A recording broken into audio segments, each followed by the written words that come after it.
The human face is the most successful liar in history, but if you want to know the true, uncomfortable verdict on your worth in any conversation, stop looking at their eyes and start watching their feet. We are taught from childhood how to construct the social mask, the forced smile, the empathetic tilt of the head, the steady gaze that assures the speaker they are being heard. All of it is sophisticated theater, a cognitive shield designed to mask internal judgment and, crucially, the desire for rapid escape. What we universally forget to control is the single most honest, revealing, and biologically critical part of the human form, the getaway vehicle. This is the paradox of the feet, and it reveals the silent, brutal truth that most conversations you have are not engagements, but subtle, directional negotiations for exit velocity. My thesis is simple and absolute. The direction of the feet is the most reliable predictor of a person's immediate desire, and in the high-stakes world of social interaction, that desire is overwhelmingly to flee. This is not some esoteric parlor trick. This is the fundamental neurobiology of commitment versus avoidance. The feet are structurally and functionally closer to the primal limbic core of the brain than the neocortex, which is responsible for social graces and conscious deception. When the ancient fear center, the part that screams, "This is boring, this is dangerous," or "I have better things to do," activates, the impulse travels directly down the spine, bypassing the cognitive sensor and setting the alignment of the body's lowest anchor points.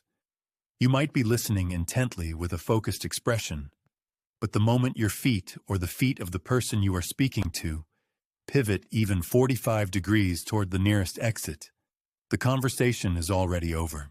The person has mentally and unconsciously walked away, leaving only a polite, hollow husk facing you. If you are tired of navigating this world relying on shallow smiles and empty platitudes, if you are done missing the critical, actionable truth buried beneath the surface of every interaction, then you need to commit to deep analysis. Take a second and hit that subscribe button. It's a necessary sacrifice if you intend to escape the consensus reality that favors politeness over perception and start seeing the underlying directional bias of human intent. The physics of escape demand efficiency. If a person finds a conversation tedious, threatening, or simply uninteresting, their body begins the preparation for movement, a subtle shift we call the exit vector. They might still be leaning in, nodding vigorously, even using strong gestures, but the feet, the two most important points of contact with the ground, are now aligned with the path of least resistance. Observe this merciless indicator in any social setting. Watch the networking event where one person is dominating the conversation. Notice how the listener's torso remains oriented towards the speaker out of learned courtesy, but their feet are clearly aimed at the bar, the bathroom, or the nearest available conversation partner. This isn't just impatience, it's a profound statement of priority. Their deepest biological and psychological commitment is not to the person in front of them, but to the destination their feet have already chosen. Consider the implications of this limbic verdict. We expend enormous mental energy controlling our eye contact, modulating our tone, and managing our hand movements. Yet the feet operate outside this high-level surveillance system. They are the honest servants of instinct. In a serious negotiation or a tense date, if a person's feet are pointed directly at you, planted firmly, they are demonstrating full, if temporary, commitment to the interaction. They have nowhere else to go and are willing to stand their ground. But the moment one foot slips back, pointing diagonally towards the door, the dynamic instantly changes. That slight movement is the unconscious opening of the mental airlock. They are loading up the launch sequence, waiting only for a socially acceptable pause, a break in your cadence, a lull in the intensity, to justify the physical betrayal that their feet have already signaled. This principle is so powerful because it operates not on social performance, but on gravitational truth. We must always be prepared to move. If a person is truly engaged, they are anchored. If they are disengaged, they are seeking liftoff. You can even use this knowledge to assess your own level of true interest. The next time you are forced to endure a painful meeting or a dull phone call, notice where your own feet are pointing. They will likely be aimed at the clock, the window, or the device that promises a more stimulating mental environment. Your face might be expressing polite attention, but your feet are openly expressing your internal wish. I am wasting my life here, and I must run. The feet never lie, and they serve as the ultimate unforgiving barometer of desire, confirming that most people, most of the time, are simply waiting for the optimal moment to disappear. This widespread, near-universal impulse to disappear is not merely a social quirk. It is the central pathology of the attention economy, and it arises because we are collectively suffering from a debilitating condition I call terminal potential anxiety. The mind today is no longer structured for anchor, but for flux. We have been psychologically trained by digital environments to believe that every moment is expendable, and that the optimized, superior alternative is always available one click away. Therefore, the commitment required to truly inhabit the present, to lock the feet down and dedicate psychic resources entirely to the person or task in front of you, feels like a catastrophic act of closure. To commit is to sacrifice infinite parallel potential, and the modern psyche is pathologically terrified of sacrifice. We mistake infinite accessibility for actual freedom, believing that the capacity to escape is the same thing as the ability to thrive. This anxiety ensures that we are not living lives, but running endless, low-grade triage operations, constantly scanning the horizon for the slightest improvement, the marginally more stimulating input, or the path of least resistance out of emotional complexity. The real price of this perpetual readiness for liftoff is the death of deep experience. If your feet are always pointed towards the exit, your consciousness is only ever visiting the current moment. It never resides there. You become a tourist in your own life, moving too quickly to appreciate the architecture of the present, unable to settle because settling implies vulnerability.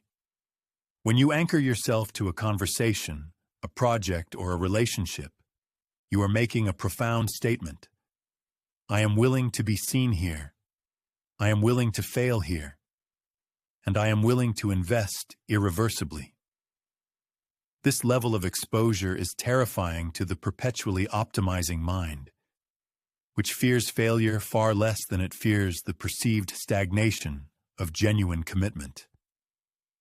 The feet, the most honest parts of the body, register this fear long before the facial muscles do, providing that critical, non-negotiable signal. Initiate escape protocol. If you find yourself nodding along to truths that pierce through the social facade, the kind of truths that polite society pretends not to notice, and you want to ensure you never miss these deep dives into the mechanics of human behavior and philosophy, make sure you take a second and hit that subscribe button now. This systemic refusal to commit to the moment explains the fragility of modern intimacy. We treat human relationships like low-stakes subscription services, easily initiated, constantly evaluated, and immediately canceled the moment the value proposition dips below the threshold of effortless stimulation. When two people meet, their feet are often the hidden arbiters of the encounter.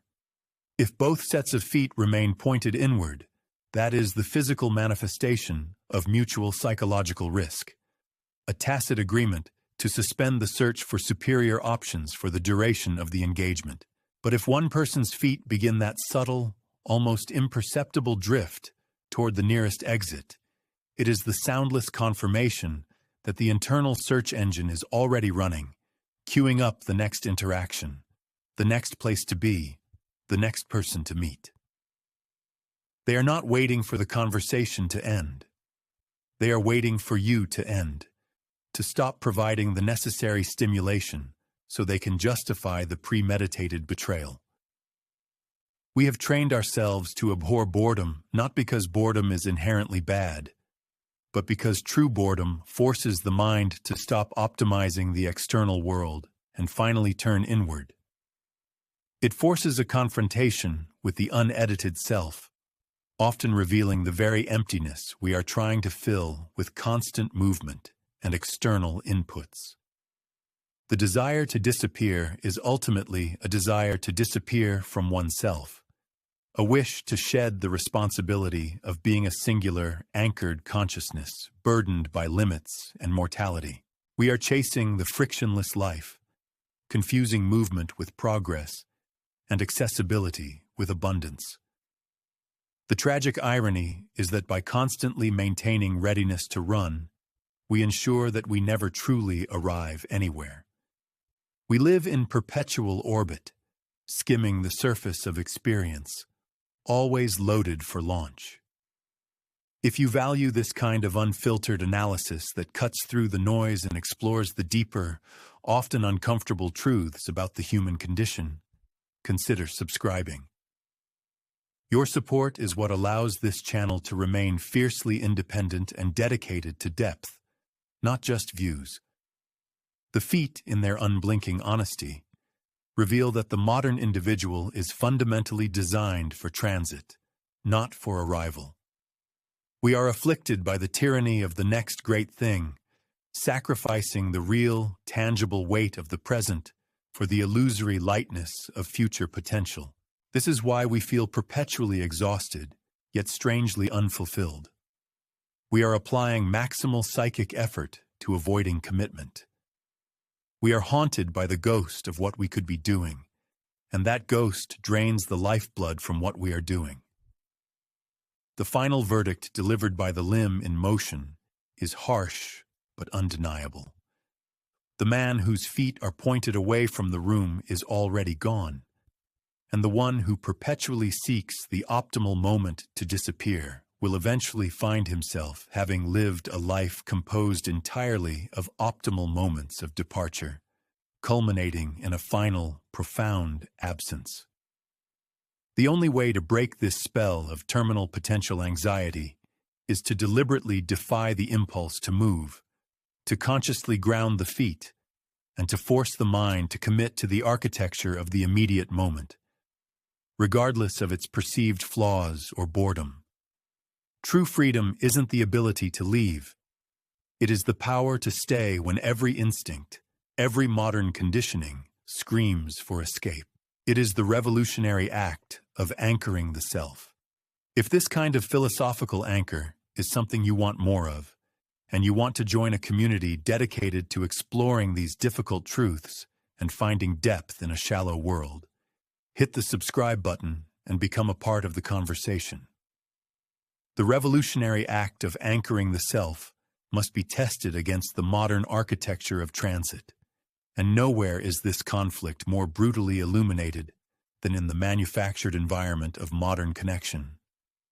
We speak of dating apps and endless social feeds as tools for finding community or companionship, but this is a sentimental lie. They are, in their deepest, most cynical function, optimized discard mechanisms. The systems are specifically engineered to monetize terminal potential anxiety, providing an infinite visual menu that ensures the current option, regardless of its quality, is perpetually inferior to the ghost of the next swipe. This is the mechanism by which the feet are kept perpetually poised for flight, even when the body is sitting still. The user is taught, through relentless exposure to optimized surfaces, that commitment is a failure of optimization.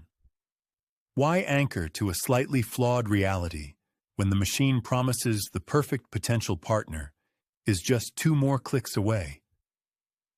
This is not a search for love.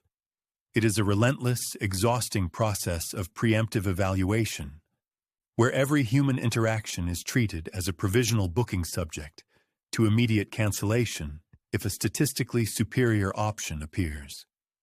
We have trained ourselves to be masters of the preemptive exit strategy. The true tragedy is not the abundance of failed first dates, but the internal collapse of the psychological muscle required to look past the first, inevitable flaw and commit to the complex, difficult work of true connection. We have become experts in the superficial geometry of 1,000 curated profiles, while simultaneously losing the psychic stamina required to penetrate the depth of a single, messy human being. We are swimming in potential, yet drowning in relational scarcity, because the machine guarantees that scarcity by making true commitment feel like an irrational risk. The consequence is a generation perpetually stuck in the triage stage of relationships, incapable of moving past the audition and into the difficult, beautiful silence of shared habitation. We mistake this frantic movement for freedom, but it is a cage built entirely of option paralysis. The anxiety of potentially missing out on the optimal choice becomes so overwhelming that we choose nothing at all, preserving only the sterile potential of a future we never arrive at. This addiction to the browse, this fear of the edit, extends far beyond the realm of romance. It infects our relationship with material possessions, resulting in the absurd culture of the unboxing video and the return policy. We buy objects not for their function or permanence, but for the temporary rush of potential they represent. The perfect camera is purchased, used once, and then sits on a shelf, its future possibilities preserved, its actual messy utility perpetually delayed. The plastic film remains on the screen. The tags are kept on the designer jacket, because to fully commit the item to use, to soil it, to scratch it, to wear it down, is to destroy its potential, to turn the shimmering fantasy of the ideal purchase into the dull reality of a used object. The shelf of untouched, pristine gear is the physical manifestation of terminal potential anxiety, a museum of perfect things we are too afraid to truly live with. We worship the object's potential energy, ensuring it never expends its kinetic energy in actual life. We are afraid of the dirt, the wear, the inevitable entropy that marks something as truly ours, because that entropy signifies the end of possibility and the onset of lived commitment. This is why we are forever clearing space, optimizing workflows, and organizing digital files. It is not preparation for work, it is avoidance of it. The constant rearranging of the stage becomes the performance itself. We confuse the meticulous maintenance of potential with the brutal execution of reality. If you find this constant analysis of the uncomfortable architectures of modern life valuable, and you want to support a voice that refuses to sanitize or simplify the complex truth, subscribing is the simplest way to ensure this deep, unfiltered content continues to get made. This commitment to the abrasive truth is rare, and it needs support to thrive against the tide of pleasant distractions. The tyranny of the shelf, the collection of untouched books, the stack of online courses bought but never started, the immaculate tool set, is a visual testament to a life lived exclusively in the preparatory phase. We have become masters of the pre-game huddle, endlessly strategizing for a kickoff that never arrives. The psychological mechanism driving this is a fear of the verdict. If I never use the tool, its failure cannot be attributed to my inadequacy. If the camera remains unused, I retain the potential to be a great photographer. To try is to risk the definitive stamp of mediocre or failed, and the modern ego, marinated in social media perfection, cannot tolerate that vulnerability. Therefore, the safest position is perpetual readiness, the perpetual staging of the self for an event that is always deferred. This culture tells us that failure is not an inherent part of the learning curve, but a final, irreversible status, and the easiest way to avoid that status is to stay perpetually in motion or perpetually paused, but never, under any circumstances, engaged fully enough to be judged by the outcome. This avoidance is the greatest theft against the self. It robs us of the only commodity that truly matters, the weight and texture of achieved reality. We exchange the dense, flawed metal of experience for the light, weightless gas of possibility. The ultimate verdict on the perpetual orbit is chillingly simple. The life composed only of potential is not a life at all. It is a blueprint for a phantom existence, an empty vessel forever waiting for the optimal wind that will never blow. The profound philosophical mandate for anyone seeking true substance in the modern age is therefore to fail, to deliberately choose the dirt, the scratch, the wear and tear, and the definitive judgment that comes with actual, committed effort. You must trade the infinite, sterile potential for the singular, messy reality. True freedom is not being able to leave the party. It is the power to stand, fully anchored, in the middle of the room, owning the moment regardless of its perceived suboptimality. If you believe in the importance of anchoring yourself to difficult truths and joining a community that values deep analysis over shallow entertainment, then hit the subscribe button, join the conversation, and commit to the hard work of turning potential into reality. This pervasive fear of permanent status leads directly to the most toxic societal lie we embrace, the veneration of the clean system. We are told, implicitly or explicitly, that there is an algorithm for success, a set of 5 neat bullet points, or the perfect morning routine that guarantees optimal output. This obsession with the optimal schedule and the perfect tool is not preparation, it is resistance.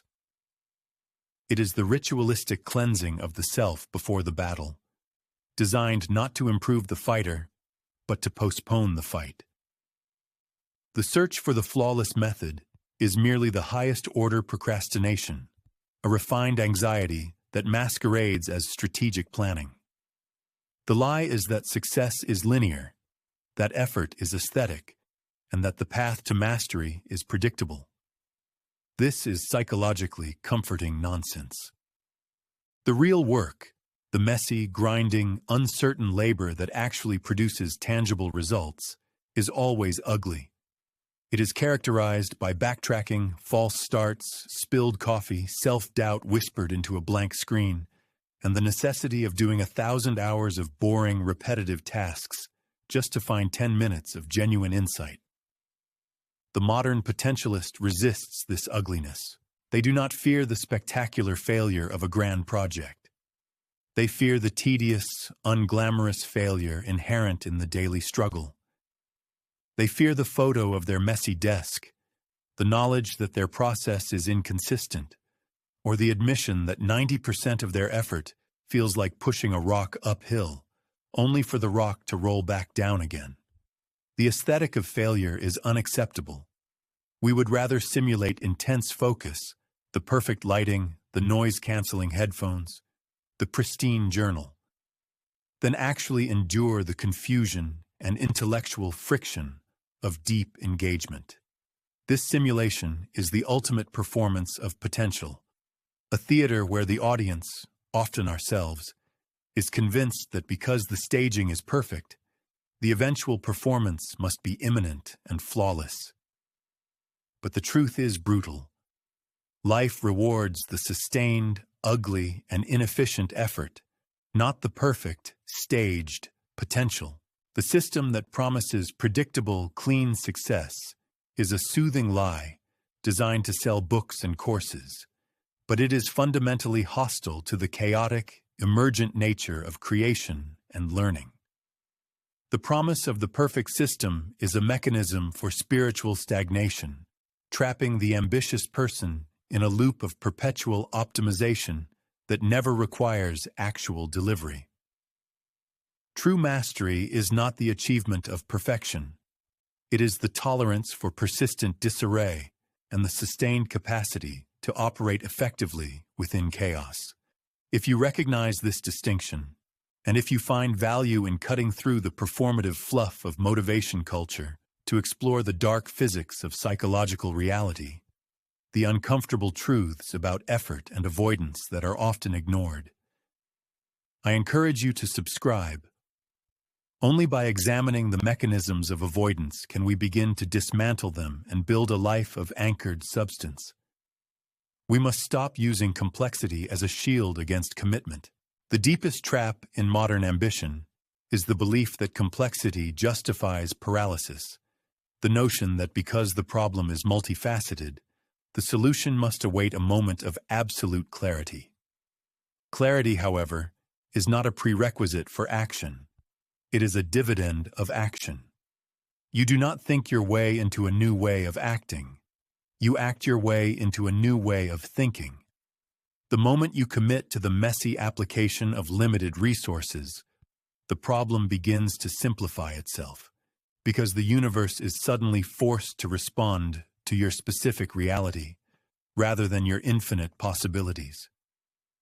Potential is cheap because it demands nothing from the physical world. Reality is expensive because it demands everything. The perpetual orbit, the planning, the researching, the networking, the gathering of degrees, these are all ways of preserving the self from the inevitable entropy of execution. They are sophisticated defense mechanisms against the one thing that will truly transform you: the irreparable mark of the attempt. The irreparable mark of the attempt is terrifying precisely because it requires the death of the idealized future self. Our true psychological burden is not the fear of failure, but the fear of definition. As long as you remain in the realm of potential, you are a limitless, perfect being, the person who could have written the great novel, built the revolutionary company, or mastered the impossible skill. This boundless potential is the primary source of the ego's current security, a protective illusion that sustains the belief in your ultimate inevitable success. Execution, however, forces a definitive finite reality into the equation. It announces to the universe, and more critically, to the self: this is the actual extent of my current capacity. To commit to a messy first draft, a terrible prototype, or a flawed public performance is to willingly shatter that cherished image of innate perfection. It is an act of spiritual self-immolation where the ego sacrifices its security for the possibility of growth.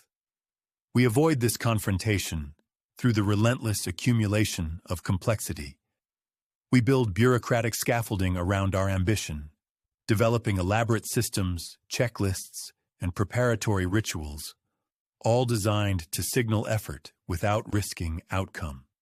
This is the sophisticated mechanism of self-handicapping, ensuring that if failure arrives, we can always blame the flawed process, the inadequate resources, or the incomplete preparation, never the inherent lack of talent or discipline.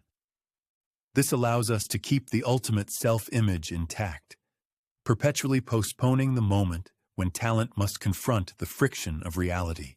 This tendency to protect the ego at the cost of the soul is perhaps the most fundamental psychological barrier to true achievement. It is a slow, silent surrender to the comfort of the theoretical life. If you are finding value in this unflinching look at the mechanics of self-sabotage and want to support content that refuses to offer comforting half-truths, please subscribe now. It is only by understanding these deep, uncomfortable drives that we can begin to reroute them toward productive ends. The planning loop is not just procrastination, it is an optimized defense strategy against the trauma of external judgment. The more we plan, the more detailed the internal map becomes, the less likely we are to actually step onto the territory. We become masters of theoretical warfare, mapping every contingency of a battle we have secretly resolved never to fight. And the irony is devastating. The person obsessed with maximizing efficiency achieves the absolute minimum impact because they have confused the successful management of complexity with the actual production of value. They have mistaken the elegant organization of effort for effort itself. They develop a specialized secondary intelligence, the ability to articulate why they haven't started, using increasingly intellectualized justifications. They are the masters of the conditional future. When I finish this course, once I secure this funding, if only I had the right partner. These are not genuine obstacles. They are highly polished scripts designed to deflect accountability and maintain the fiction of the untapped giant waiting just around the corner of the next preparatory task. The ultimate cost of this paralysis is the erosion of personal agency, a slow draining away of the belief that one's actions can fundamentally alter reality. You have become structurally incapable of disappointing yourself, and in doing so, you have become incapable of surprising yourself with actual, earned success. The ultimate cost of this paralysis is the erosion of personal agency, a slow draining away of the belief that one's actions can fundamentally alter reality. You have become structurally incapable of disappointing yourself, and in doing so, you have become incapable of surprising yourself with actual, earned success. The exit ramp from this intellectualized prison is not another round of strategic analysis, but an act of almost deliberate recklessness. You must consciously choose to be inefficient, to be incomplete, to be embarrassingly clumsy. The cure for the planning loop is the low-fidelity first step. You must submit a flawed document, ship the ugly product, or speak the unpolished truth simply because waiting for the optimal moment is functionally identical to waiting forever. The only true measure of commitment is the quality of the garbage you are willing to produce today, because the production of poor quality is the only prerequisite for the eventual production of good quality. There is no shortcut around the initial phase of incompetence. The verdict, then, is this: abandon the search for the perfect map. You must accept that your first voyage will be terrifying, that the boat will leak, and that you will surely steer off course. The planning loop is broken only when you commit to action that is irreversible and exposed to judgment. You must trade the comforting illusion of internal control for the terrifying but fruitful reality of external consequence. This is the final calculus of character. The self-saboteur doesn't truly fear failure. They fear the loss of their potential narrative. They fear becoming a known quantity that failed, rather than an unknown quantity that might succeed. But potential, I must tell you, is a hollow idol. The graveyard of history is filled with brilliant people who died maximizing their internal potential while achieving nothing of consequence. True courage is not the ability to formulate the perfect theoretical strategy. It is the willingness to expose your imperfect, messy effort to the brutal indifference of the universe. If these ideas resonate with the part of you that is tired of merely preparing for a life that never starts, and you wish to join a community dedicated to dissecting these deep psychological barriers and moving beyond them, then subscribe now. Do not let your greatest thoughts remain trapped in the theoretical loop. It is time to start building the thing, ugly though it may be. The verdict, therefore, is devastatingly simple. Your perfect plan is not a blueprint for success. It is a psychological cage designed for self-preservation. It is the ultimate defense mechanism against the terrifying vulnerability of being seen as less than brilliant. But life is not an internal monologue. It is an external performance, judged not by intent, but by outcome. If you insist on retaining the pristine purity of your unrealized vision, you must accept the consequence of profound, historical invisibility. The choice is always between the polished, perfect nothing or the flawed, living something. The irony of the planning loop is that by attempting to optimize your journey against all failure, you maximize the one true risk that matters, the risk of never having truly lived at all. Look closely at the clock, because the currency of existence is spent, not hoarded. Your time for preparation is over. There is a deep psychological satisfaction reserved only for those who have betrayed their own high, theoretical standards in favor of concrete reality. What is truly tragic is not failing publicly, but realizing you preserved your beautiful potential until the moment it vanished completely, unused and unloved. If you are finally ready to stop optimizing the mental map and commit to navigating the chaotic, challenging territory of reality, then subscribe now. Join the community of thinkers who prioritize the messy, tangible effort over the clean, seductive internal dream. Stop waiting for permission to begin. The real work starts precisely where your fear of imperfection ends. The only path forward is the one you carve with an imperfect tool. Now, you must accept the profound, necessary ugliness of your beginning. The monument to your existence will be built not from the perfect plans you hid, but from the crooked, tangible foundation you actually poured.